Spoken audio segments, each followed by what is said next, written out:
Good evening and welcome to Gunner shot.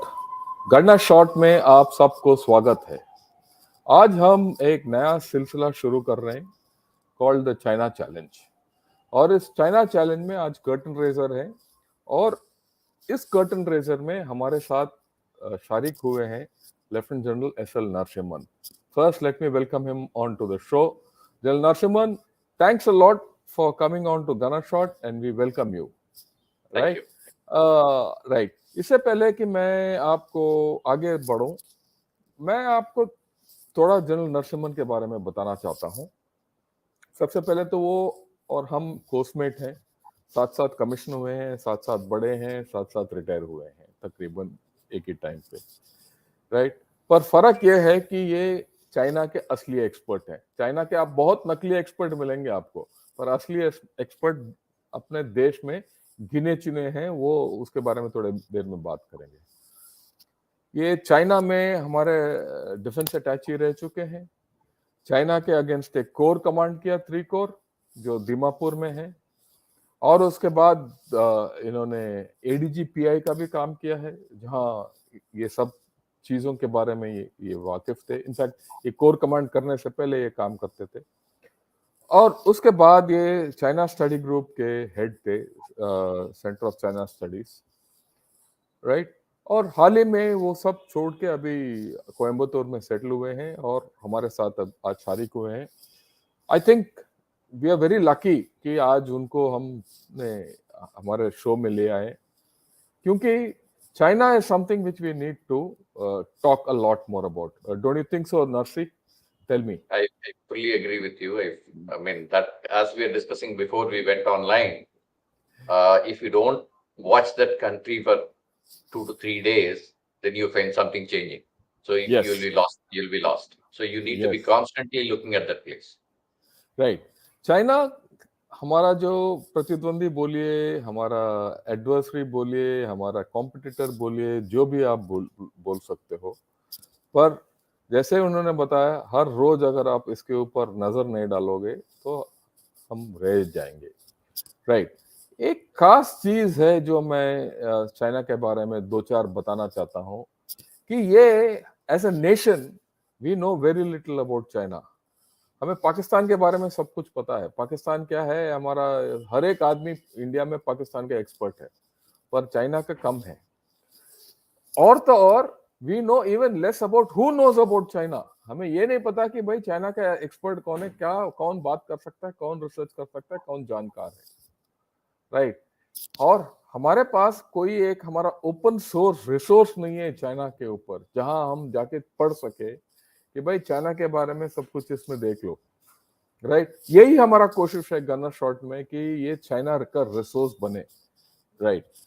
Okay, ये आज का जो चाइना चैलेंज है और आज का जो सिलसिला हम शुरू कर रहे हैं, ये सारे एक्सपर्ट्स के रिसर्च ओपिनियन देंगे। ये कोई कहीं सुनी बात नहीं है, ये ना कोई लॉन्ग शॉट्स नहीं है। ये these are all experts in the subject, in a particular subject on China, and they'll give you researched opinion with references, right?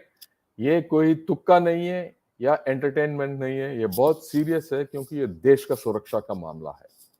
Okay, मैं एक बताना चाहता हूँ, ये चाइना चैलेंज सीरीज जो पूरा है हमारा गनर शॉट में पीक इनटू एवरीडे चाइना के प्लेलिस्ट में जुड़ रहा है।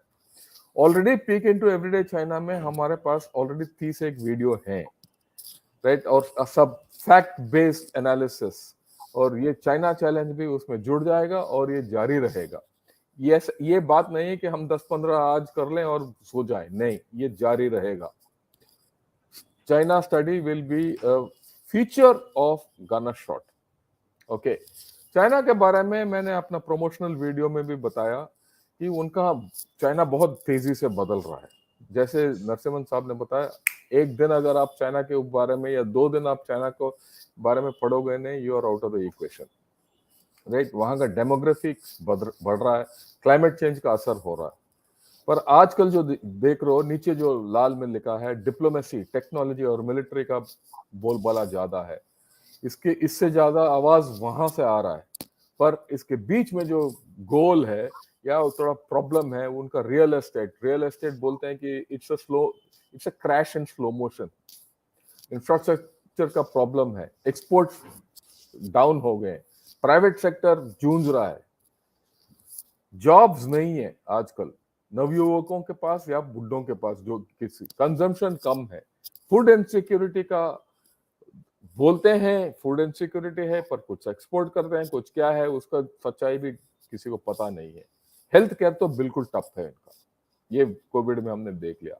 तो अगर हम चाइना के बारे में देखेंगे तो बदल रहा है, कुछ ऊपर जा रहा है, कुछ नीचे जा रहा है, साथ साथ हमारा देश भी उभर रहा है, हमारा देश भी राइज कर रहे हैं। और इस हालात में जो हमारा राइज होगा वो चाइना का डाउनफॉल होगा, यही सिलसिला दुनिया में बात हो रहा है, राइट। इसी के बारे में, इसीलिए हमें चाइना के बारे में जानकारी होना और to be on top of the game is very important for अस।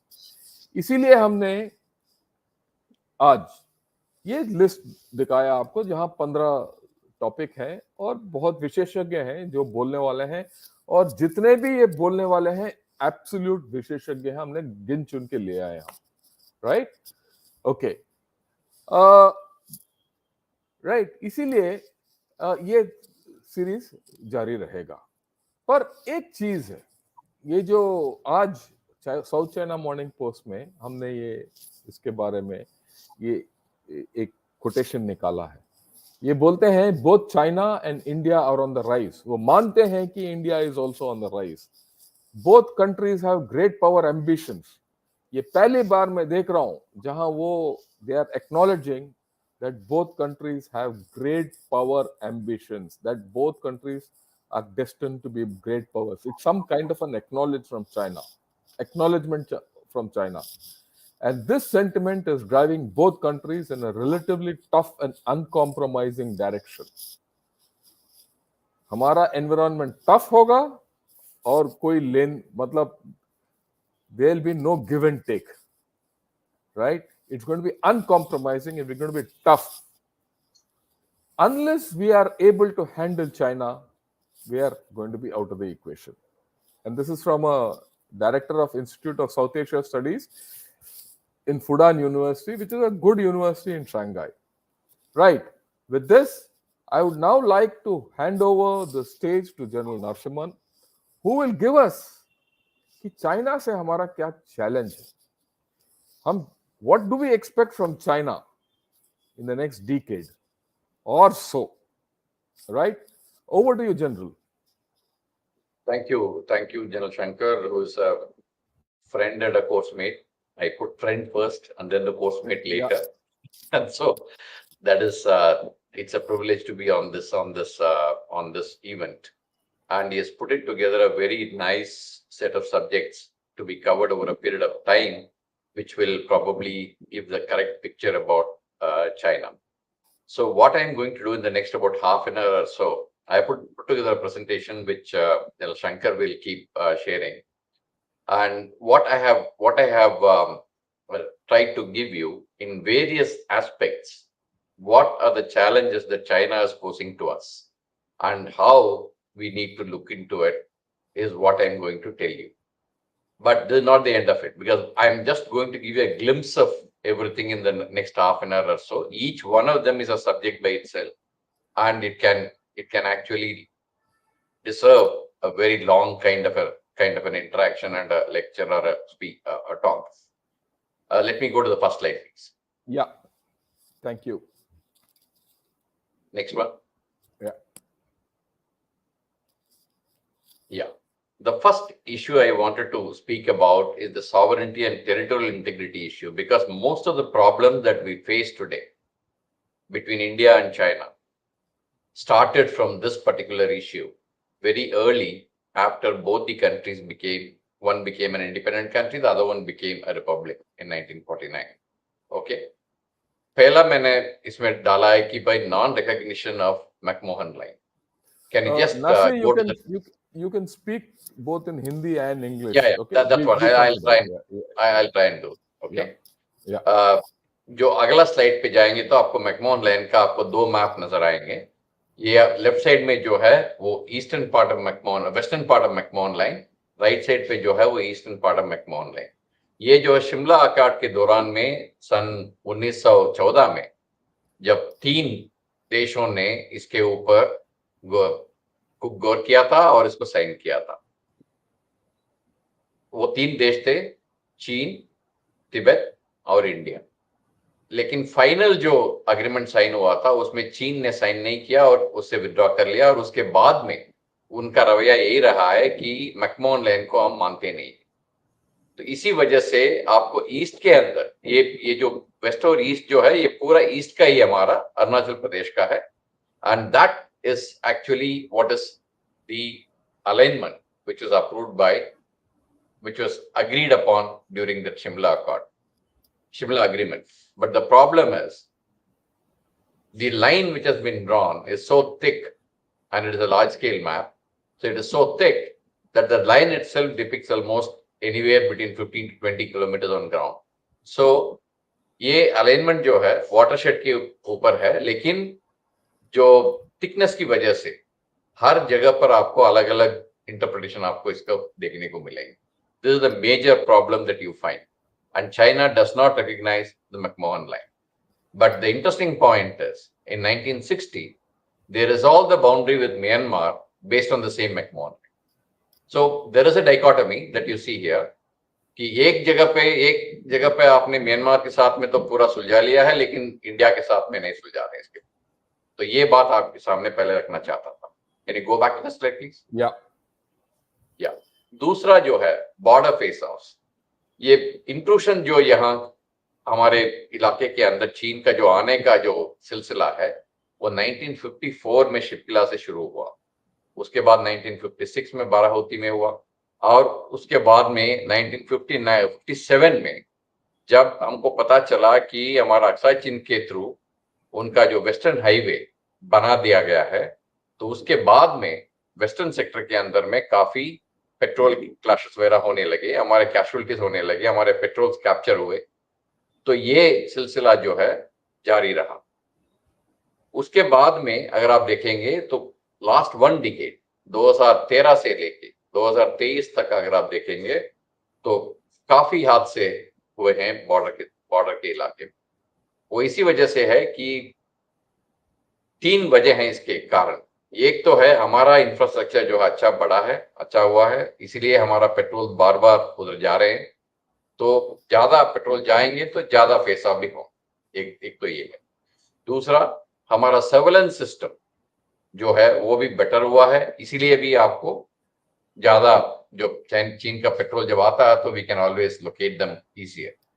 सो इस प्रकार के कारण की वजह से बॉर्डर फेस ऑफ ज्यादा बढ़ रहे हैं, और मेरा विचार में ये जारी रहेंगे, क्योंकि लाइन ऑफ एक्चुअल कंट्रोल जो है this is not a demarcated line on ground, and both the sides do not agree to that particular line.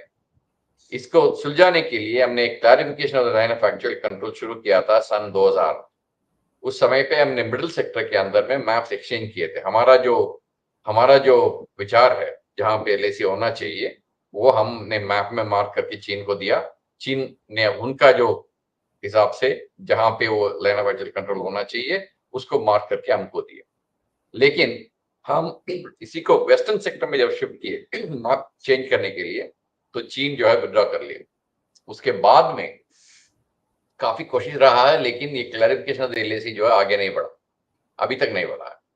तो ये अगर एक बार हो जाता है तो कम से कम ये पता होगा कि where does the line of actual control lie as per China's perception, and where it lies with India's perception. That will become clear, and that will reduce the number of face-off that take place along the border. तीसरा जो है चीन का जो shifting claims है, शुरू में जब जवाहरलाल नेहरू जी ने, हमारा जो प्रधानमंत्री थे, उन्होंने उन चौनलाई जो उनका प्रधानमंत्री थे उनको लिखा था कि इस प्रकार का आपके जो मैप्स हैं वो इसको ठीक तरीके से दिखाने रहे बॉर्डर को, तो इसको आप ठीक कीजिए. तो उनको जवाब ये मिला कि ये पुराना कोमिंतांग के मैप्स हैं, हमारे पास इसके ऊपर देखने के लिए अभी टाइम नहीं मिला है, जब टाइम होगा तो हम इसको देखेंगे. तो 1956 में इन्होंने एक किस्म का दिया कि भाई ये बाउंड्री होना चाहिए. 1959 में उन्होंने फिर उसको बदली कर दिया। तो इस प्रकार का शिफ्टिंग क्लेम जो है चीन का एक कारण है जो हमारा चैलेंज है। शक्सकम वैली जो है, can you go to the map of the next map? will go. या इस मैप को अगर आप देखेंगे तो आपको एक शक्सकम ट्रैक करके ऊपर लिखा है।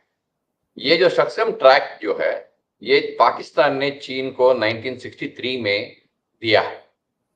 देने के बाद में अगर उस एग्रीमेंट को आप देखेंगे तो उसका क्लॉज 6 नंबर 6 जो है वो ये बताता है कि ये जो इलाका जब इंडिया और पाकिस्तान के बीच में एग्रीमेंट हो जाएगा और ये इलाका जिसके पास जाता है उस देश दोबारा चीन के साथ में डिस्कशन में आएंगे और इसके बारे में सुलझाने का कोशिश करेंगे। तो this is a major problem because अभी 2018 में हमको ये देखने को मिला कि इस शक्सकम वैली के ईस्ट की तरफ से और वेस्ट की तरफ से चीन ने इसके अंदर रोड बनाने शुरू किए हुए 36 किलोमीटर का रोड हमको देखने को मिला। अगर ये लिंक कर जाता है तो अगर आप देखेंगे तो इनका जो वेस्टर्न हाईवे है और जो सीपीईसी का जो रोड काराकोरम हाईवे जो जाता है इनको मिलाने में इनको काफी आसान रहेगा। तो ये जो है एक strategic kind of problem that we need to face with. Can you go back to the slide, please? Yeah. The text on the slide. Yeah, we'll go back. Yes. Yeah. Then one belt one road. मैं इसको one belt one road ही कहता हूँ। जहां पे भी बोलता हूँ मैं इसको वन बेल्ट वन रोड ही कहता हूँ। इसका वजह ये है कि इन्होंने जब शुरू किया था इस प्रोजेक्ट को ये वन बेल्ट वन रोड का नाम से शुरू किया था, लेकिन दुनिया वालों ने इनको क्वेश्चन करना शुरू किया कि भाई ये कौन सा बेल्ट है और कहाँ जा रहा है और किसका रोड है, कहाँ जा रहा है। तो इस प्रकार का सवाल जब उठा तो उन्होंने क्वाइटली उसको बेल्ट एंड रोड इनिशिएटिव कर दिया। लेकिन अभी भी अगर आप वेबसाइट के ऊपर जाएंगे इसका तो चीन में इसका ईथा ईलू ही माना जाता है, लगा हुआ है। ईथा ईलू का मतलब वन बेल्ट वन। तो इसलिए मैं इसको वन बेल्ट वन रोड ही कहता हूं। और हमको हमारे ऊपर काफी दबाव रहा जब ये शुरू हुआ तो इसको ज्वाइन करने के लिए।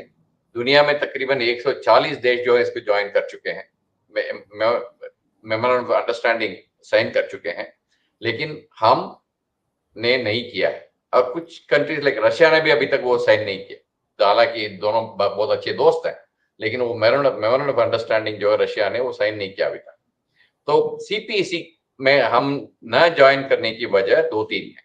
एक तो है ये गिलगित बाल्टिस्तान जो कि हमारा इलाका है उसके थ्रू जाता है, तो इसका मतलब है हमारा टेरिटरी के ऊपर ये जाता है, हमारा क्लेम के ऊपर ये बाधा लाएगा, इसलिए हम इसको मानना नहीं चाहते। दूसरा, ये बोलते हैं कि ये multilateral kind of a project है, लेकिन सारा एग्रीमेंट जितने हुए हैं सारे बायलैटरल और कोई किस्म का ट्रांसपेरेंसी इसके अंदर नहीं था। ये 3 कारण की वजह से हमने ये सीपीसी में ज्वाइन नहीं किया और आगे भी ज्वाइन करने का कोई उम्मीद नहीं। अगला है चाइना म्यांमार इकोनॉमिक कॉरिडोर। ये जो है अगर आप इंडिया का मैप देखेंगे राइट साइड पे, ईस्ट साइड पे आपको मिलेगा बे ऑफ बंगाल, वेस्ट साइड पे आपको मिलेगा अरेबियन सी, और चाइना का एक मलाका डायलमा है जो मलाका के थ्रू जो है वो रिस्ट्रिक्टेड एक एरिया है जिसके थ्रू उनके शिप्स जब गुजरते हैं तो उनको हम इजीली मॉनिटर कर सकते हैं। उसको अवॉइड करने के लिए उनको जगह चाहिए इंडियन ओशन में आने के लिए। एक इंडिया उनको वो रास्ता नहीं देने वाला है, इसलिए इंडिया के वेस्ट से चाइना पाकिस्तान इकोनॉमिक कॉरिडोर आया, ईस्ट से चाइना म्यांमार इकोनॉमिक कॉरिडोर आया। चाइना म्यांमार इकोनॉमिक कॉरिडोर में आप देखेंगे तो वो एक पाइपलाइन है, एक रोड है, अभी एक सितवे का पोर्ट भी शुरू हो रहा है, तो काफी कुछ कार्रवाई जो है म्यांमार के अंदर ये शुरू हो रहा है। Can you go back to that slide on Chinese exploration vessel Haiyang Shiyou? या हायांग शियो 760 जो है एक शिप का नंबर है। जनवरी और अप्रैल के बीच में ये 3 महीने तक जो है बे ऑफ बंगाल में रहा है। हायांग का मतलब है सी, समुद्र के अंदर काम करने वाला है। शियो का मतलब है तेल, जो पेट्रोलियम का तेल है उसको ढूंढने वाला है। तो basically he came and did exploration between January and April in this area which has been marked here. But if you see this, they have clearly left the Indian exclusive economic zone and the Myanmar exclusive economic zone separately. They didn't enter that area. They did this only in the Bangladesh exclusive economic zone. So obviously, there is some interest here by the Chinese in this particular area. Can you go back, please? Yeah. Yeah. Now you keep going to the fifth slide, sixth slide actually. Yeah, don't worry. Yeah, this one. मैंने आपको पहले बताया था भाई territorial integrity and sovereignty में हमारा क्या क्या इशू है, जो चैलेंजेस जो चाइना हमें देता है. अभी हम एक्सटर्नल एक्सटर्नल सिक्योरिटी के बारे में बात करेंगे. एक तो वो हमारा स्ट्रेटेजिक ऑटोनॉमी जो हमारा फॉरेन पॉलिसी के उसको क्वेश्चन करते रहते हैं, वो उसका सवाल उसके ऊपर उठाते रहते हैं कि भाई आप लोग जो है you are on the side of the US and so obviously you are against this kind of a thing, because they are looking at the bilateral relationship between India and China through the prism of India-US relations. So you find Quad, Indo-Pacific, everything coming into one particular basket, and they see the bilateral relationship through that basket. But जब हमने CPC नहीं join किया और Ukraine के ऊपर हमने waste की तरफ बिल्कुल नहीं गया, तो उनको अभी समझने लगे हैं कि भाई इंडिया स्ट्रेटेजिक ऑटोनॉमी जो है वो सचमुच में पालन करता है. They follow strategic autonomy in their foreign policy. इस प्रकार का एक व्यू जो है वहां पे अभी शुरू हो रहा है. नाउ इंडिया का ग्लोबल प्रोफाइल जब बढ़ाते हैं तो उसमें क्या प्रॉब्लम रहता है कि membership, we wanted to join the nuclear suppliers group as a member. China actually opposed it. We want to become a permanent member in the UN Security Council. China opposes it. Anywhere India का जो global profile हम बढ़ाना चाहते हैं तो उसके ऊपर चीन जो है कोई ना कोई बाधा डालता है. तीसरा, सबको पता है कि भाई अमेरिका जो है वो अमेरिका नहीं रहा जो 45 से लेके से 80 90 तक जो अमेरिका रहा, वो आजकल नहीं है. उसका भी पावर थोड़ा सा वीक हो रहा है. तो diffusion of power from west to east is something which we get to see. And in that process, जो जनरल शंकर ने जो एक स्लाइड दिखाया था, वो फुतान यूनिवर्सिटी का चांग चियातोंग वाला जो स्लाइड दिखाया था, वो एक इंपॉर्टेंट एक पॉइंट है कि India, you can go back, yeah, that professor, Yeah, yeah, just show that. this one, yeah, Well, just go back, yeah, this one, good. चांग चियातोंग जो प्रोफेसर साहब हैं, वो उन्होंने जो बताया, आप इसको देखेंगे तो दोनों country India and China have got great power ambitions and therefore you will find there the sentiment is being driven in a relatively tough and uncompromising direction. So ये जो है, इस वजह से इंडिया और चीन के बीच में कुछ ना कुछ तनाव कंटिन्यू जारी रहेगा. अगर if you had asked me 15 years ago, I would have said that if you resolve the boundary issue between India and China, everything will be all right. But the problem is, I'm not so sure of it anymore. Even if you resolve the boundary issue, because of this aspect, which Chang Chiatong has mentioned, you find that there will be tension between India and China. Can you go back to the slide, please? Can I interject 1 minute and highlight Please. the point you made? देखिए, Please. जो ये general Narasimhan ने ये बात बताया कि अगर India और चाइना के बीच में अगर बॉर्डर इशू सॉर्ट आउट भी हो गया तो तनाव कम नहीं होगा, वो बहुत इंपॉर्टेंट पॉइंट है. मैं आपको एक उदाहरण देता हूं. आजकल टिम कुक जो एप्पल के सीईओ हैं, वो इंडिया में आए हैं. और इंडिया में किस लिए आए हैं? वो एप्पल का जो यहाँ कारोबार बढ़ाने के लिए आए हैं, यहाँ फैक्ट्री लगाने के लिए आए हैं, यहाँ सप्लायर्स ढूंढने आए हैं और हमारे प्रधानमंत्री से भी मिल चुके हैं. चीन ने इनका जो भी प्रोग्राम है इंडिया है उसके ऊपर नजर रखा हुआ है. क्यों?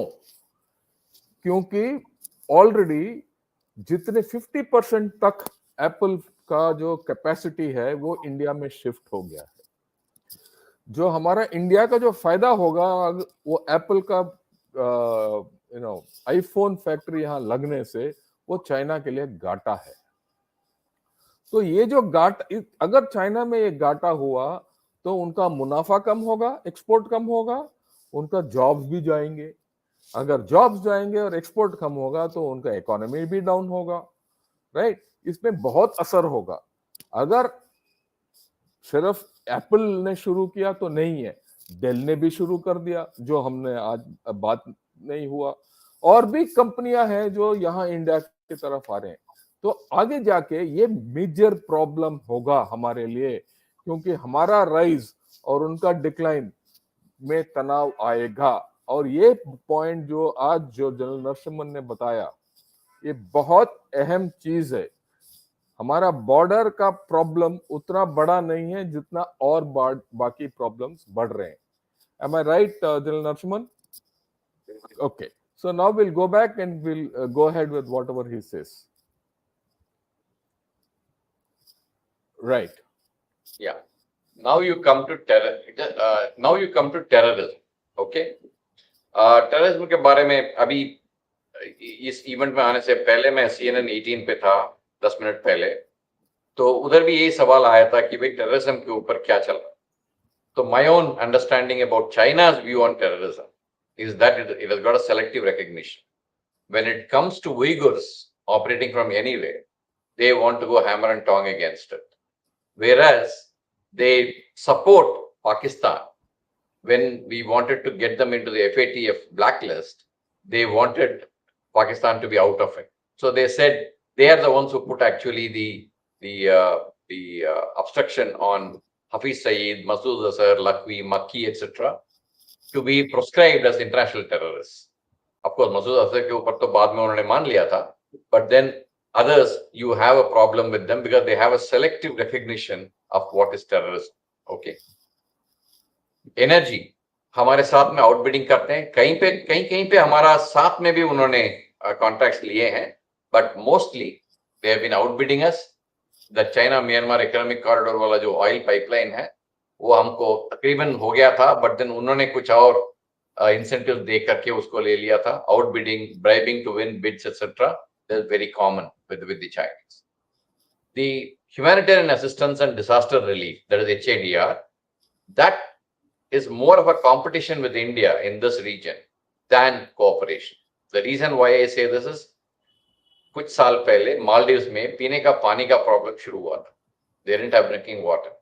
So India sent a ship with water to give them that. Immediately, China also followed it with something, with some water from there. Nepal में, Nepal had the earthquake.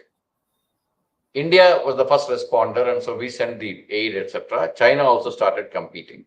So it is more of a competition in this region instead of cooperation. But whatever they may do, India will be the first responder for HADR operations in this region. So that is something I wanted to highlight. Next, please. Can I highlight what you said on this Yeah, HADR? Please do. मैं जो general Narasimhan ने बताया, मैं इसको qualify करना चाहता हूँ, और ये कल या परसों मैं ये लूंगा एक और लेक्चर और टॉक, उसमें ये पॉइंट मैं हाईलाइट करूंगा on HADR and first responder का क्या महत्व है इंडिया का। पर एक चीज मैं बताना चाहता हूँ, 2004 में जब सुनामी हुआ था, हमारा देश में भी असर पड़ा और बाकी देशों में भी पड़ा, इंडोनेशिया में भी पड़ा, हमारा अंडमान पोर्ट और निकोबार आइलैंड में काफी असर हुआ। Right. The point is that उस वक्त, उस हालात में जब हमारे ऊपर काफी असर था, उसके बावजूद हमारा इंडियन नेवी बाहर गया और HADR ऑपरेशंस में, यहां तक USA और बाकी सारे नेवी, रीजनल नेवीज ने भी यहाँ बोला कि भाई इंडियन आर्मी, इंडियन नेवी ने जो करिश्मा दिखाया वो बहुत ही हाई क्लास का था। उसी से ये क्वाड का आइडिया भी निकल आया बाहर through mister Shinzo Abe, late Shinzo Abe. और उस वक्त देखिए, उस वक्त चाइना का जो नेवी है ना, वो बिल्कुल बैठा रहा, बाहर भी नहीं निकला।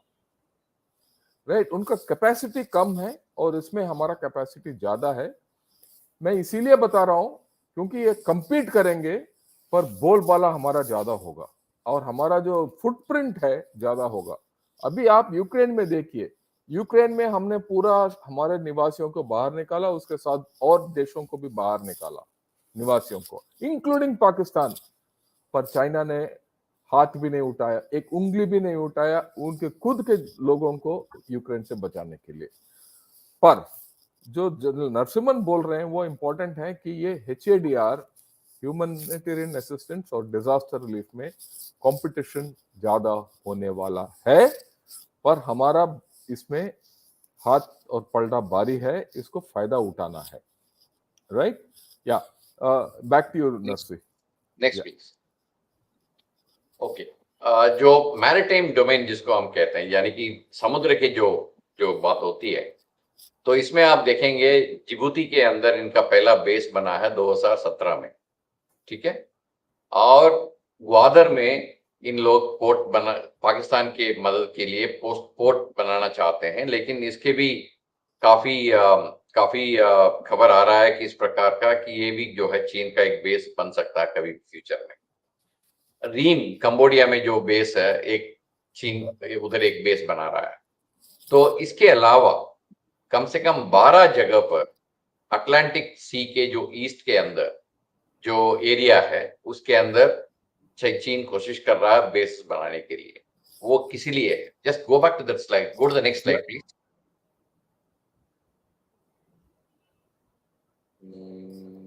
This one, where is that? Yeah, this one, correct. So इसमें आप देखेंगे ये जो अमेरिका और यूरोप के बीच में जो सी है वो अटलांटिक सी है, उसके ईस्ट पे अगर आप देखेंगे तो कितने एरिया में चीन ने या तो पोर्ट्स पूरा खरीदा है या लीज पे लिया है या पोर्ट्स में स्टेक्स लिया है, टर्मिनल कुछ लिया, कुछ कैसे किया। तो तकरीबन 100 पोर्ट जो 63 कंट्रीज के अंदर इनका जो है स्टेक्स है।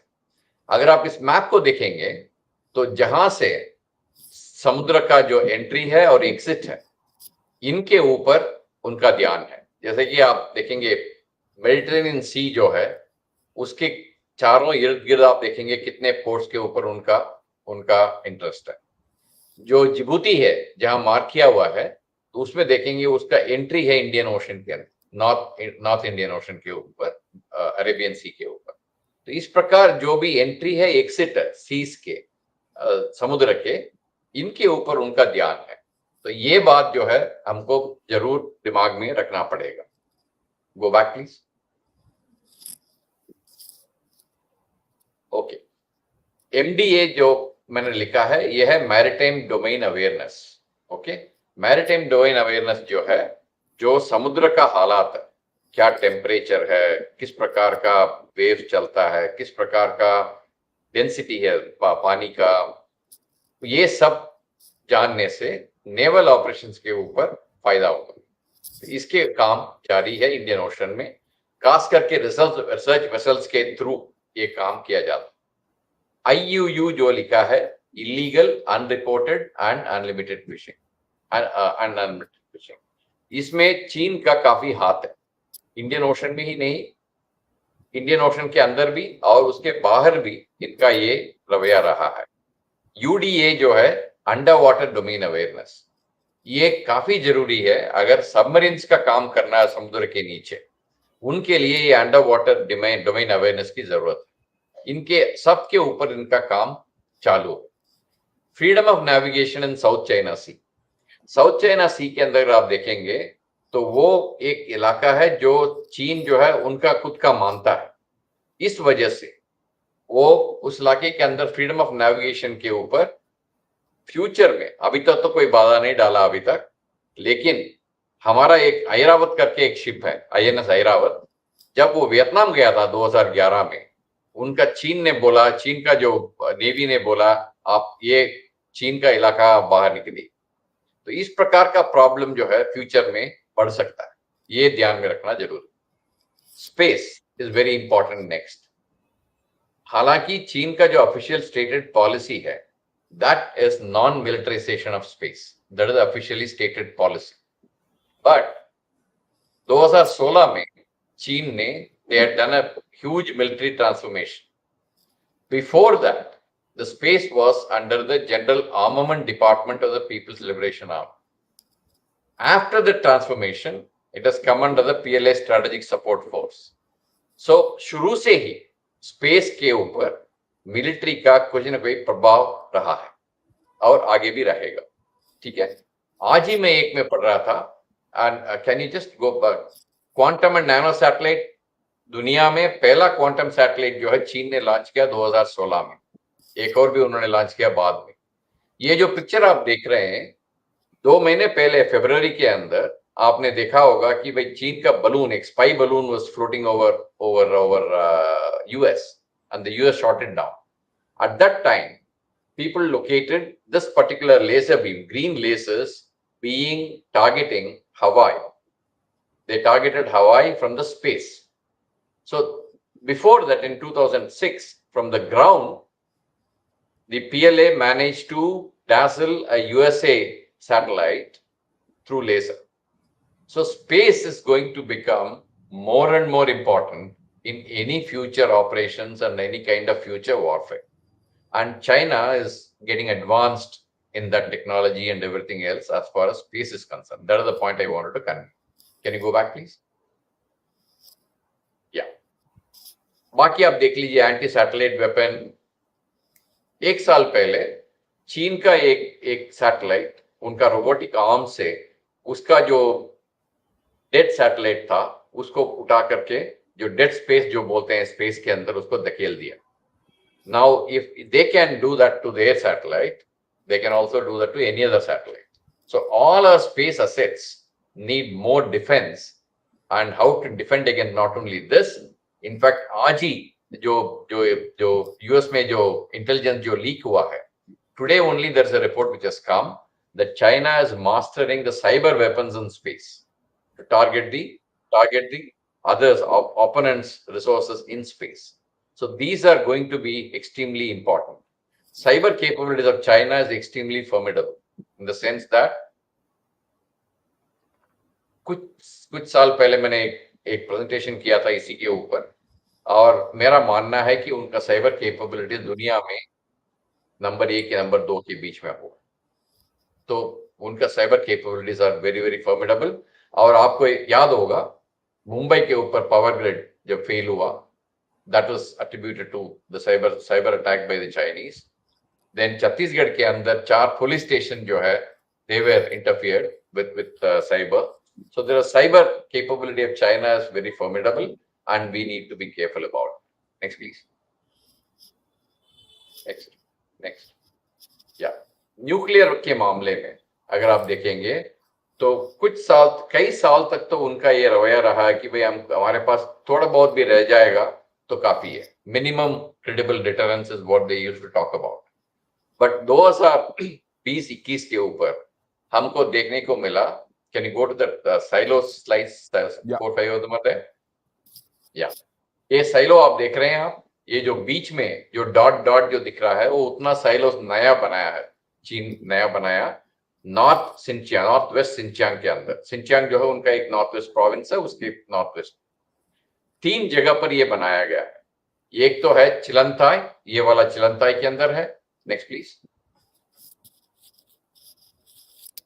ये भी चिलंताई के नजदीक है। ये जो राइट पे आप देख रहे हैं उनके ऊपर जो ढका गया है, उसको जब साइलो बनता है नीचे, उसको लोगों से छुपाने के लिए जैसे ढका गया है, उसके ऊपर उसको ये दिखाया गया राइट साइड पे। Next please.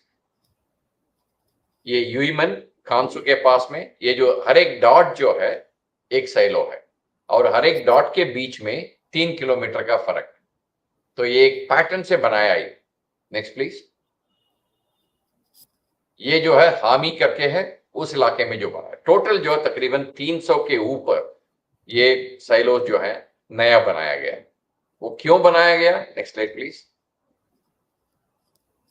ये आप देखेंगे तीनों जगह पर किसी प्रकार का जो कवरिंग है वो बराबर है। तो same kind of silos are getting made in all the 3 places. Next please. किस वजह से ये बना रहे हैं इसको आप पढ़ सकते हैं, तो मैं इसमें ज्यादा नहीं बोलूंगा। There are 7-8 reasons as to why this new silos have been created over a period of time.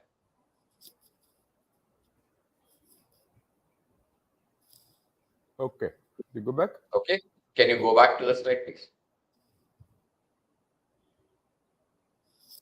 Yeah. साथ साथ में चाइना जो पाकिस्तान का जो न्यूक्लियर कैपेबिलिटी है उसके लिए चीन से काफी मदद मिला है और that will continue to happen. So this is a problem that you need to be living with. That China's assistance to Pakistan in the nuclear field is going to be a problem that we need to face. India का जो neighbourhood के अंदर military assistance जो है चीन का बढ़ रहा है, इसमें तो कोई शक नहीं. बांग्लादेश को उसने 2 सबमरीन दिया, म्यांमार को 1 दिया. तो इस प्रकार का. और रिसेंटली म्यांमार के जो कोको आइलैंड है उसके ऊपर चीन का एक सर्वेलेंस स्टेशन बनने का एक खबर आया. तो ये इस प्रकार का नेबरहुड के अंदर मिलिट्री असिस्टेंस का उसका रवैया बढ़ रहा है. मिलिट्री असिस्टेंस का प्रॉब्लम ये है कि आप इक्विपमेंट तो दे रहे हैं, वो बात अलग है, उसके साथ वो खत्म नहीं होता वहां पे. जैसे कि China has given a submarine to Bangladesh, right? But to maintain that submarine, to train the sailors of that submarine, to give space to that submarine, the relationship goes 30, 40, 50 years. So that is what we need to be careful about. And efforts to increase influence. ये COVID के time पे China started what was temporarily known as China Asian Quad. China, Nepal, Afghanistan, Pakistan, इनके साथ में एक meeting किया. उसके बाद में उसको they included Bangladesh and Sri Lanka, basically to ensure, to say that China is very interested in South Asia and therefore they want to help out these countries in fighting COVID. There's an emergency fund that they wanted to create, but none of them have moved forward. But they started this kind of a thing. So this, and also they started something known as the Forum for Island Nations in Indian Ocean, जिसके बारे में बाद में बात करूँ. Next, please. Keep going. Keep going ahead of this. Yeah. अगला मैं आपको बताना चाहता हूं कि चाइना का 4 इनिशिएटिव है जो लास्ट में अगर आप देखेंगे. GIDS is global initiative on data security. जब अमेरिका ने इंटरनेट को ठीक रखने के लिए they started something known as a clean network initiative. उसको काउंटर करने के लिए चाइना ने global initiative on data security शुरू किया. ओके. उसके बाद में they started a global development initiative, that is GDI. ये ग्लोबल डेवलपमेंट इनिशिएटिव उन्होंने काफी इंटेलिजेंट तरीके से किया है. कैसे किया? यूनाइटेड नेशंस के अंदर में एक सस्टेनेबल डेवलपमेंट गोल्स 2030 है. उसके अंदर किस प्रकार का डेवलपमेंट 2030 तक होना है उसके बारे में एक लिस्ट बनाया हुआ है. इन्होंने सिर्फ ये बोला कि भाई चीन जो है ग्लोबल SDG 2030 के ऊपर ये ग्लोबल डेवलपमेंट इनिशिएटिव को जुड़ा और यूएन का भी सपोर्ट ले लिया और एक ग्रुप ऑफ फ्रेंड्स बनाया जिसके अंदर 60 countries have already joined in. They have held a number of meetings. So GDI is something that came up subsequently.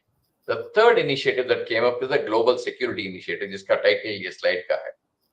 It was proposed by Mr. Xi Jinping on 21st of April in POA Forum. POA Forum is something like your World Economic Forum.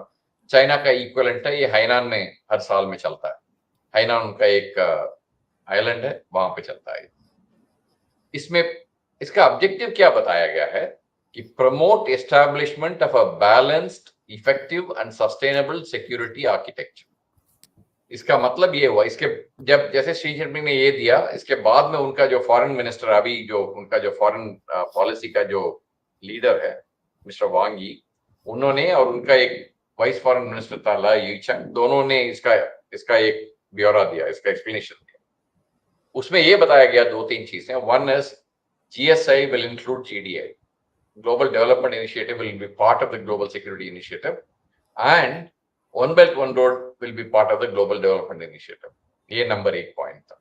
दूसरा point ये था कि China will look for creating an alternate security architecture in the world.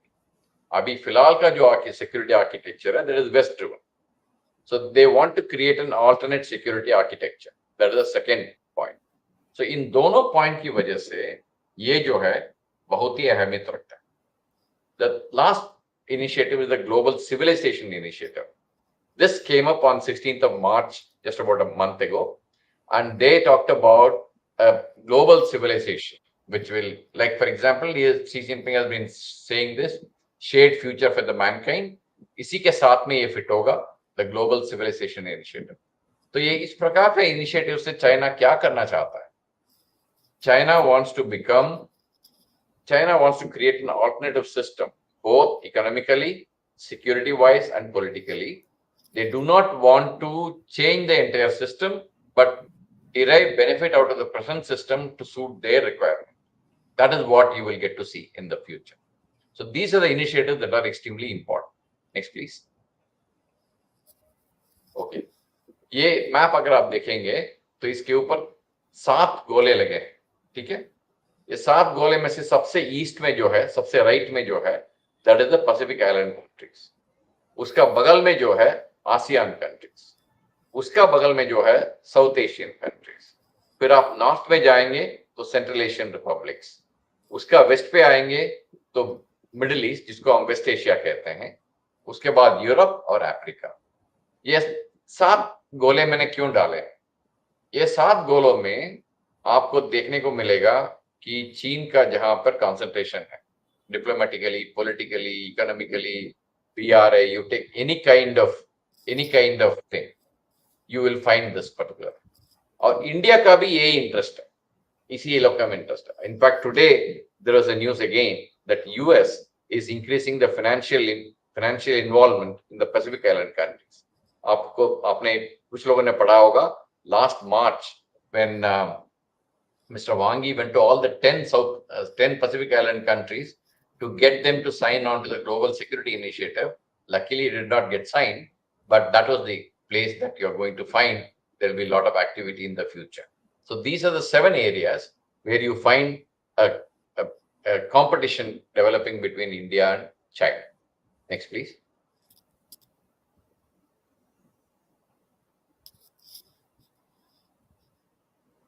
Yeah. Internal security में China का क्या हमारे ऊपर challenge है? अगर आप ये देखेंगे तो नॉर्थ ईस्ट के अंदर परेश बरुआ के साथ, परेश बरुआ जो है उल्फा के लीडर हैं, जो इंसर्जेंसी असम में उन्होंने शुरू किया था 83 के अंदर। तो they have links with Paresh Barua. Paresh Barua lives in Ruili, which is part of China in the east of Myanmar. So there are some arms which are found in the northeast with Chinese markings, but officially China has supplied or not, nobody can prove that. एक Confucius Institute ये चलाते हैं. There is a United Front Works Department in China, which actually deals with increasing the soft power of China. Soft power means उनका culture, उनका language, उनका जो literature, ये पूरा मिला के उसको बोलते हैं। Confucius Institute जो है वो चलाते हैं, लेकिन Confucius Institute सिर्फ वो नहीं चलाते. They also look at influencing the people with the Chinese policies. So many of the universities in US, Australia and other places, in Canada and other places have now started shutting down Confucius Institutes. So ये एक चीज आपको देखना पड़ेगा. Digital technology and financial technology. During COVID time, we found there are a lot of investments coming in from China in the startups that are dealing with digital technology and financial technology. Basically, they want to ensure that they have control of this. We got together, we got our act together and we ensured that it doesn't happen. Water is going to be a big problem. पानी जो है एक बहुत अहमियत वाला एक point है. आपको हर 3-4 महीने में देखने को मिलेगा कि भाई ब्रह्मपुत्र के अंदर जो काला पानी काला हो गया है, उसका लेवल डाउन हो गया है, ये है वो, काफी आपको न्यूज में पढ़ने को मिलेगा. But my point is please don't worry about it. Brahmaputra के ऊपर हमारा निगरानी जो है 24 घंटे रहता है और वो आगे भी रहेगा. तो इस वजह से आपको चिंता करने की बात नहीं है. अगला वाटर डाइवर्शन जो है, इसके ऊपर आपको थोड़ा एक 30 सेकेंड्स आपको बताना चाहूंगा.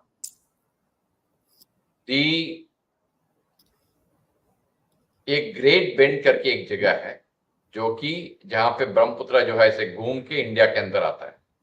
वहां से पानी को नॉर्थ में ले जाने का एक प्लान चीन का है. ये अभी का प्लान नहीं है, 1950s का प्लान है, अभी तक हुआ नहीं है, लेकिन अभी थोड़ा इसके ऊपर जोर लग रहा है. तो ये शायद आपको इन फ्यूचर देखने को मिलेगा. ब्रह्मपुत्र के ऊपर अभी 8 डैम बने हैं. All the 8 dams are run of the river dams. They have not blocked the water. They have used the slope, diverted the water in some form to run the generators, but they have not blocked the water. But Brahmaputra का अगर water diversion होगा, then you will find that will create some issues. We are a middle riparian country. Bangladesh is a lower riparian country. For both of us, there may be some issues of water that may be coming. Next, please. Sorry, the photograph which you see of the Sikh gentleman. He's not a Sikh gentleman. He was a previous ambassador of China to India, Luo Chaohui. He's a vice foreign minister now in China. He was doing this in one of the Punjab universities. I think it is it's one of the Punjab universities. I'm forgetting the name of the university. But there's a Punjab university where he went and tried to influence the people and start something between India and China. This is something that we need to be careful of. Next, please. Now, economically, there are a lot of issues that you need to deal with. एक तो NTB is non-tariff barriers. जो आपको we allow Chinese companies to come and operate here rather freely, but the same will not be true if Indian company wants to operate in China. There are a lot of restrictions on non-tariff barriers which are put on there. Dumping. There are a lot of dumping that takes place of cheap goods. Like for example, आपको कोई भी चीज आपको मिलेगा, cheap goods मिलेंगे, वो पूरा चीन से आता है. And also critical dependency on certain sectors. Like for example, APIs, जैसे मैंने नीचे लिखा, that is the active pharma ingredients, जो दवाई बनाने का काम आते हैं, उसका डिपेंडेंसी हमारा चीन के ऊपर 68%. पहले 80% था, अभी थोड़ा कम हुआ है. Dependency for key starting material again for medicines. These two actually are very important for our health sector, health security. So you find even during COVID, tablets like paracetamol actually increase in price, basically because the APIs and KSMs from China, their costs started increasing. So you find a dependency, and that dependency is going to create a problem for you. Food के ऊपर मैंने critical dependency में आपको देखने को मिलेंगे power sector, telecom sector, automobile spare parts. You find LEDs and semiconductors, electrical appliances, machinery. All this we are critically dependent on China. So till the time this critical dependency is removed, you will find the decoupling and other things that you talk about are not going to happen. So this is something that we need to be understanding very clearly. In spite of all the restrictions that we have put on, banning 300 plus apps from China, the government procurement not being done from Chinese companies, China has to go through the government approval route for any investment, etc. They lost cancelling of contracts. They lost 60,000 crores rupees worth of contract, but still the trade is increasing. Why is the trade increasing? Please read on the text box. You will understand why the trade is increasing. Last point on the slide is the influence operations. ये जो है 29 March अब पिछले महीने में हुआ है. They started contacting journalists in India to write articles, probably in favor of China, and that was attributed to two of them. It came in the WhatsApp messages, and Julia Chia and Chien Chiang Wang, ये दो नाम उसमें थे, and when you started searching for them, these are non-existent entities. So basically, the influence operations is something that we need to be concentrating upon. I think Mr. Bipindra is going to talk about it later. Yeah. I'm not going to go into the details of it, but this is one of the challenges that we need to be facing. I think this is the last slide. Can you go to the next slide? Yeah. I'll stop here, and if there are any questions, I'll take it from you. Yeah, right. Thanks a lot, General Narasimhan. जिस तरीके से आपने विस्तार में बताया कि China का क्या गतिविधियां हैं, दो तीन चीज जो मुख्य चीज जो आप हमें पता होना चाहिए इसमें कि चाइना का गतिविधियां बढ़ेंगे. हालांकि उनका इकोनॉमी डिक्लाइन हो रहा है, उनका डेमोग्राफी डिक्लाइन हो रहा है, सब कुछ हो रहा है, ये वास्तविकता है, पर इनका गतिविधियां बढ़ेंगे. क्यों गतिविधियां बढ़ेंगे? जो मैंने पहले स्लाइड में दिखाया, वो अपना डिप्लोमेसी और टेक्नोलॉजी और मिलिट्री को इस्तेमाल कर रहे हैं, वो उनका अपने इकोनॉमी को रिवाइव करने के लिए, तो इसलिए बढ़ेंगे. दूसरी बात जो हमने और नरसिम्हन साहब ने पहले से बताया कि वो उनको पता है कि इंडिया उनका मेन कॉम्पिटिटर उभर के आ रहा है. अगर दो देश जिससे वो एक्चुअली डरते हैं, वो है यूएसए और दूसरा है इंडिया. राइट। यूएसए उनके ऊपर बैठा है, इंडिया जो नीचे से बढ़ रहा है, क्योंकि 2030 तक हमारा इकोनॉमी $60 ट्रिलियन होने का अंदेशा है। जिस दिन हम $5 ट्रिलियन इकोनॉमी पार हो जाएगा, हमारा बोलबाला भी बदल जाएगा, हमारा रवैया भी बदल जाएगा, हमारा वेट भी इंटरनेशनल इंस्टीट्यूशन में बढ़ जाएगा। जिस दिन वो होगा, चाइना को घाटा होगा, इसीलिए वो हमारे इसमें सारे बाधाएं डालेंगे। राइट। जनरल नरसिम्हन ने बहुत चीजें विस्तार में बताया कि हमें क्या मिलेगा चाइना से, चाहे वो मिलिट्री के ओर से, या इंडियन ओशन में, या स्पेस में, या टेक्नोलॉजी में, या ट्रेड में, या इकोनॉमी में, XYZ।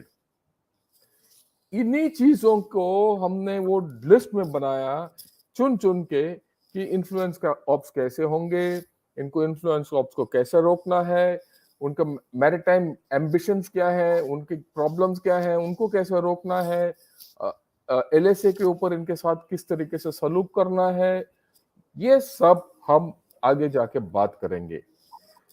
आज जो जनरल नरसिम्हन ने बताया, उन्होंने सिर्फ चाइना का वास्तविक प्रॉब्लम या चैलेंज हमारे लिए आगे क्या है वो उन्होंने बताया है। राइट। और ये प्रॉब्लम हमें सॉल्व करना पड़ेगा, ये चैलेंज हमें मीट करना पड़ेगा, इसीलिए ये चाइना चैलेंज का सीरीज हम चला रहे हैं। How do you meet this China challenge and beat it? Right. Thanks a lot, General Narasimhan. So I will take a few questions, right? And then we will see where we are going. Okay. Okay. So first question Raghunandan says is, why is government not trying to interfere and try to destabilize China by using fault like Han, Manchurian, and Inner Mongolia, etc.? Your view on it? In fact, I've read I think you're picking up in the chat box, right? Yeah. Right. I have read them. I have also grouped them into certain things. Yeah, Can you I can answer all of address them them. together? Yeah, That will be you can easy. address them. Yeah. Okay. There are a lot of questions from Sritik Kotari. Basically, he has been, I think he's an aspirant to become an army officer, and so he's put a number of questions out there. Why is India on the defensive? I don't think India has been on the defensive. The thing is, there is an agreed kind of a boundary. There is an agreed, our perception of the line of actual control. We don't want to cross it. But if somebody wants to cross it, we'll not allow it. It is as simple as that. That is why you find 9th of December last year, we had a problem in Yangtze. In Yangtze, year after year this happens, and year after year we push the Chinese back. And you please look at those incidents which I mentioned from 2013 onwards. Not only 2013, 67 in Natula, we actually gave the Chinese a bloody nose. Yeah. And in 86 in Sundarumchu, we stopped them from coming anywhere in between and pushed them back. You take from 2013, 14, 17, 20, any of these incidents, you find that we have not actually been backing down. The thing is, we don't want to do something wrong, but if somebody wants to do something wrong, we will not allow them to do. Yeah. That is the point that we need to keep in mind. Yeah. Second is on the naming. One minute. We must thank Rupa Rao for super sticker. Thank you, Rupa. And I see Sunil also. Thanks for the super sticker. So, right. Thanks a lot. Yeah, carry on. Sorry. Well, that's fine. The second question was on the renaming of location. No, renaming of locations happened in Arunachal Pradesh very recently in 11 places. So you find this is not the first time. The third time that is happening in 2017, 2019, and now. The problem that I find is, if China does something, like for example, there's a question on Indian Ocean region also in the chat box. They have renamed certain locations in the Indian Ocean. So what? Just because China renamed it, does it belong to China? It doesn't. Please look at it. Arunachal Pradesh is ours. It will remain ours. There's no question about it. Anybody can name anything. It doesn't make any damn difference. So the issue is, the moment China does something, we want to react. Please don't do that. Just because, like for example, 2021, China enacted a border law. Then people started thinking what will happen to India, etc., etc. China's land border law is meant for China. It is meant for Chinese people and their agencies. Whatever they say does not apply to India. It applies only to China. So we should stick to our claims. We should fight for them, and that's it. We should not be unduly worried about what the Chinese are doing today, tomorrow, wherever it is. The third thing is on, question on the destabilization of China. Please understand, China is a much more homogeneous country than ours. 91% of the population is Han. Okay, the remainder 55 minorities are only 6 to 7%, spread over 3 times the size of our country. China has got a lot of fault lines. There's no doubt about it. In fact, on the fault lines, you can have a different class itself. Talk altogether, yeah. There's plenty of fault lines, in fact. But do you want to destabilize China and create further problems for yourself? Please look at that. That is one aspect. The second aspect is China is a very closed kind of a setup. Like, for example, to intrude into that setup is extremely difficult. The intelligence network is very, very effective. There's a Ministry of State Security, there's a Ministry of Public Security. Ministry of Public Security looks at the internal security and State Security does the external, like we have R&AW and IB. But it's extremely strong. And the cyber is extremely, the internet in China is extremely well monitored. So it is extremely difficult to penetrate that system. That is the second thing. The third thing is, even if you do that, thereafter what? See, the problem is we have a lot of ideas. Somebody will say play the Tibet card. Somebody will say play the Xinjiang card. Somebody will say play the Hong Kong card. Okay, you have played it. Thereafter what? Where does it lead you? What are the repercussions of that? That is something that we need to be thinking very thoroughly before you get into any of this. So please understand that all these things are discussed and they're also very well debated in the policy making circles. But I'm sure everything will be used at the right time at the right place. The third thing is on the some remark from some Rahul says that India can't. I think he's a bot. Leave him. Okay, we'll leave that. And there is about port acquisition. Why is not India going for port acquisition? See, port acquisitions are not cheap. They involve a lot of money. They involve a lot of resources. And India doesn't have those resources at this point in time. So what we have done is the cheaper option of it. We have gone into agreements with many of the countries to use their ports when our ships travel, use their logistics support when the ships travel. So therefore, you have gone and got the same amount of facilities with less amount of resources that you need to commit. Bases will be required sometime in future when you look at a global role, which is a different issue. That will come whenever we are ready for it. At the moment, we are gone in for a cheaper option, but getting the same kind of benefit. That's why you find Lemova. That is why you find many other agreements that we get into. But you don't have to invest, but you will get the same kind of facilities. That is what we have gone in for. The other one is on the response for South China Sea and Taiwan Strait, etc. Please understand, Taiwan Strait and South China Sea are beyond our limit. We are interested in South China Sea basically for two things. One, free movement of commerce. 55% of our trade flows through South China Sea. So therefore, you need freedom of navigation and freedom of overflight. This is something that is in our interest. The rest of the things, it's a global commons. Everybody should be involved in it. So you please don't think that you should be only involved in it. So that is something that we need to be keeping in mind. There's one question that has come up on, are Chinese soldiers and their weapons as strong as they project, and are they so high-tech?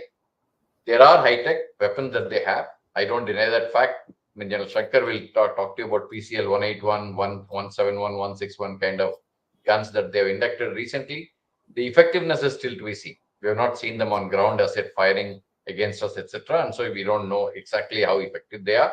But yes, they are inducting terrain-specific modern weapons in their system.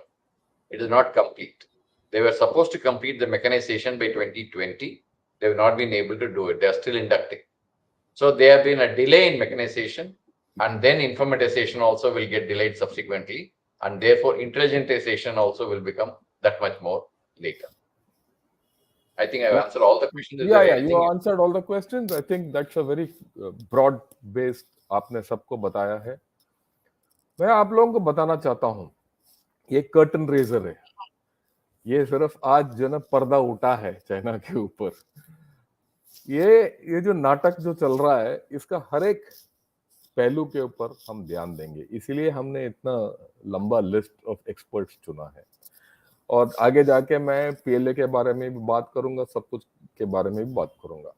बहुत लोग मेरे को पूछते हैं कि क्या वो अच्छे सोल्जर हैं, उनके इक्विपमेंट अच्छे हैं, ये वगैरह वगैरह, इतना नए इक्विपमेंट इंडक्ट कर रहे हैं वगैरह वगैरह वगैरह।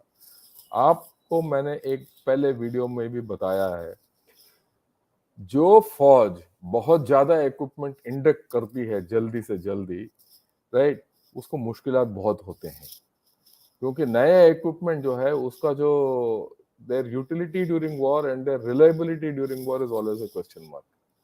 They don't have that kind of equipment so far which have are battle tested. Battle testing नहीं हुआ उनका, उनके सोल्जर्स का भी बैटल टेस्टिंग नहीं हुआ आज तक। ठीक है, आधुनिक वेपन हो सकता है, क्या वो काम करेगा आज तक किसी को पता नहीं है। तो ये चीजें बहुत है, उसी तरीके से वो बहुत कुछ ट्राई कर रहे हैं। ये जो आज जनरल नरसिम्हन साहब ने बताया, ये कोई नया प्लान नहीं है। Global development initiative, global security initiative, अभी सिविलाइजेशनल इनिशिएटिव, ये सब इन लीनियर प्रोग्रेशन चल रहा है। पर क्या चाइना के पास उतना दम है करने के लिए आगे जाके, राइट? जैसे ये देश बूढ़ा होता जाएगा, क्या ये सब हासिल कर पाएंगे? क्या कल के दिन ये चाइना का कम्युनिस्ट पार्टी ही टिकेगा या नहीं टिकेगा? क्योंकि जैसे उन्होंने बताया कि बहुत फॉल्ट लाइन्स हैं, इसके बारे में भी बात करेंगे हम। चाइना को जब तक हम विस्तार में विश्लेषण नहीं करेंगे और एनालिसिस नहीं करेंगे, हमें खुद आइडिया नहीं होगा कि हम उसके साथ कैसे डील करेंगे। सिविलाइजेशन क्या एक ही चाइना का सिविलाइजेशन है दुनिया में? हमारा भी ये तो एक इंडियन सिविलाइजेशन है। हमारे खुद के अलग रंग हैं, हमारे खुद के अलग स्ट्रेंथ हैं, हमारे खुद के अलग वीकनेसेस हैं। उसको कैसे इस्तेमाल करना है उसके बारे में भी हम बात करेंगे। तो ये आज का जो भी सिलसिला है, एक सिर्फ एक ओपनिंग या Shankar, I'm sorry. There are two questions. I think there's a query which is या my go question. Ahead Answer. I'll just answer those two questions. या What please. does China want from India is something which is one of the questions. And the other thing is on the manufacturing and consumption. We are या good in manufacturing, etc. The what China would like to have is not a vassal state or something. It doesn't want India to be a competitor in this region. If at all, if you look at the Asian region and beyond, in our neighborhood, etc., there's only one country which can stand up to China, and that is India.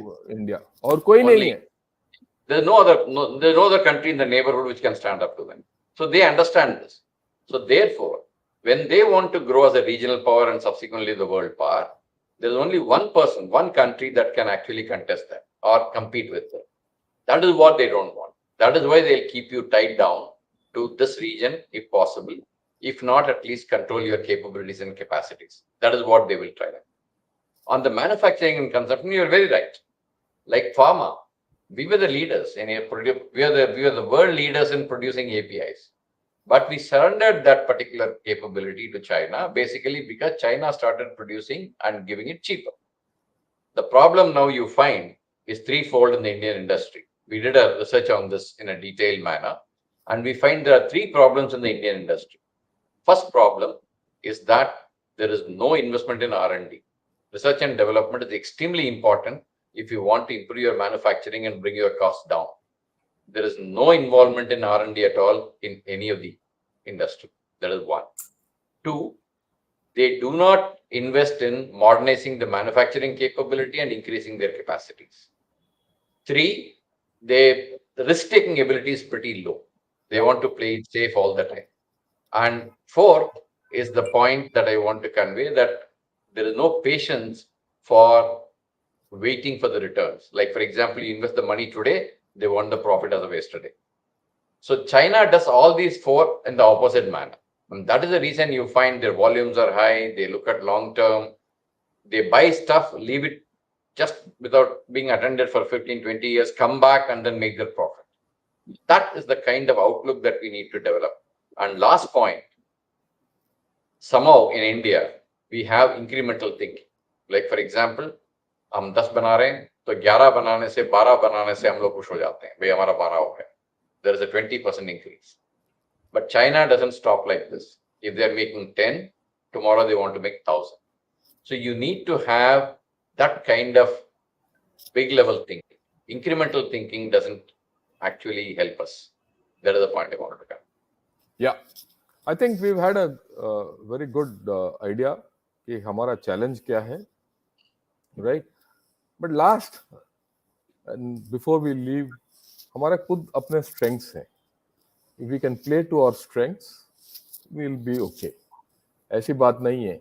अगर China का सोच है कि भाई इस इलाके में India ही उनका कॉम्पिटिटर है, कुछ तो स्ट्रेंथ होगा हमारे अंदर जो वो सोच रहे हैं कि हम इनको नीचे दबाना है.